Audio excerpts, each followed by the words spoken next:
Bonjour à toutes, bonjour à tous. Je m'appelle Anne-Claire Lachaise, je suis vétérinaire et conseillère agréée en fleurs de bac. Après avoir exercé la médecine vétérinaire pour animaux de compagnie de manière conventionnelle pendant 30 ans, je me consacre désormais exclusivement aux approches thérapeutiques complémentaires naturelles pour les animaux, ainsi qu'à l'accompagnement de l'humain, que j'appelle gardien, aux côtés de son compagnon animal. Aujourd'hui, je vais vous parler des acteurs et des facteurs qui interviennent dans la guérison ou tout au moins dans le mieux-être de l'animal de compagnie. Lorsqu'un animal est malade, on a trop souvent tendance à limiter ces acteurs et facteurs de guérison aux vétérinaires et aux soins qu'il prodigue ainsi qu'aux médicaments qu'il prescrit. Le vétérinaire est bien évidemment un acteur essentiel dans le cadre de la guérison d'un animal malade, mais on oublie trop souvent l'animal lui-même et les forces d'auto-guérison qu'il possède, ainsi que son gardien qui a lui aussi un rôle essentiel dans l'amélioration de l'état de santé de son compagnon. Enfin, il faut garder à l'esprit que l'environnement, physique et psychologique, a également un impact très important sur la santé de l'animal. Dans cette vidéo, je vais vous présenter ces différents acteurs et facteurs de guérison de l'animal qui sont tous pris en compte dans le cadre de l'approche thérapeutique holistique de l'animal. L'animal possède en lui-même des forces d'auto-guérison. En médecine traditionnelle chinoise, on parle de qi, en médecine ayurvédique de prana et en homéopathie de force vitale pour désigner l'énergie qui anime tout être vivant.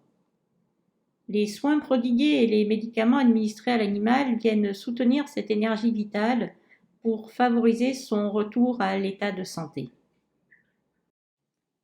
Le vétérinaire est bien sûr un acteur incontournable dans le cadre de la santé de l'animal de compagnie.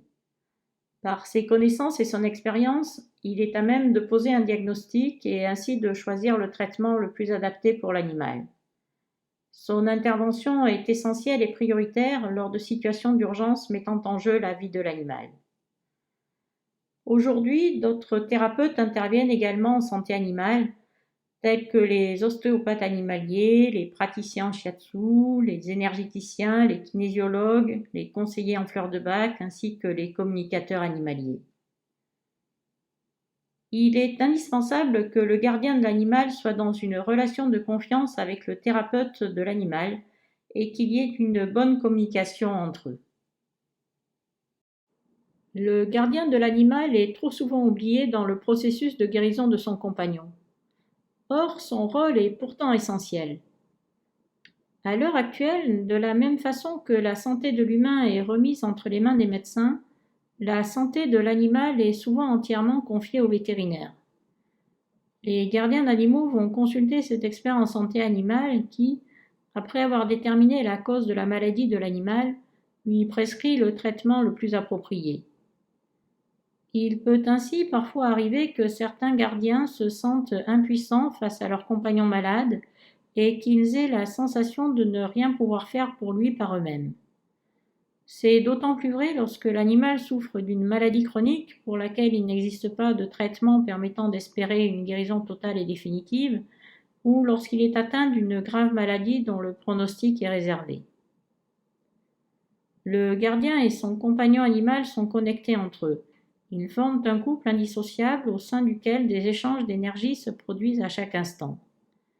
C'est pourquoi il est indispensable que le gardien soit dans un état d'esprit positif et dans une belle énergie pour accompagner son compagnon animal tout au long de sa maladie. Pour cela, il me paraît essentiel de l'impliquer et de le responsabiliser dans le processus de guérison ou tout au moins de mieux-être de son compagnon. Ainsi, lorsque votre animal est malade, si vous pratiquez le magnétisme, le reiki ou tout autre type de soins énergétiques, n'hésitez pas à en faire bénéficier votre compagnon. Si vous croyez au pouvoir de la prière, n'hésitez pas à prier pour lui. Enfin, soyez conscient que l'amour que vous portez à votre compagnon représente à lui tout seul une formidable énergie de guérison. Je pense qu'il est très important, autant que faire se peut, que le gardien garde de l'espoir au fond de lui. Bien sûr, il existe des maladies incurables qui condamnent l'animal à plus ou moins court terme, mais j'estime qu'il faut éviter les pronostics chiffrés du genre « il ne lui reste plus que 3 mois à vivre ».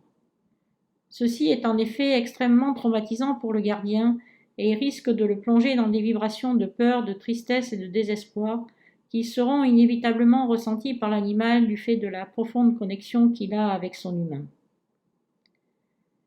Je pense qu'il faut également faire très attention à ne pas provoquer un sentiment de culpabilité chez le gardien, dans la mesure où certaines personnes, selon leur vécu et leur sensibilité, peuvent facilement se sentir responsables de la maladie de leur animal.